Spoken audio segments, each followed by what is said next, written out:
الملك بحيث كونه مالكا لأهل التجارة، وبشرط أن يكون التمليك بعقد منفصل عن عقد الإدارة.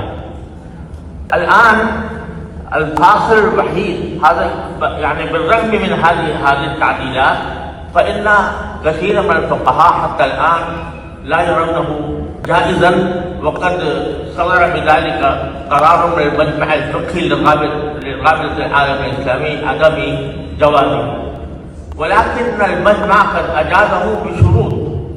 الآن الفاصل الوحيد بين البنوك التقليدية وبين البنوك الإسلامية أن يكون التمليك، أن يكون هناك تبعات الملك يتحملها المؤجر.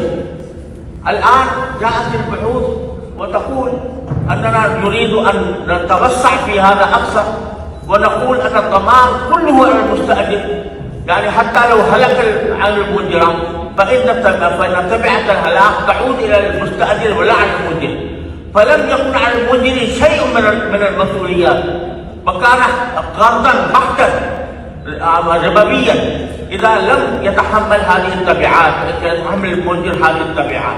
ثم إن تمليك العين كان مشروطا فيه من قرار المجمع أن يكون بعقد منفصل.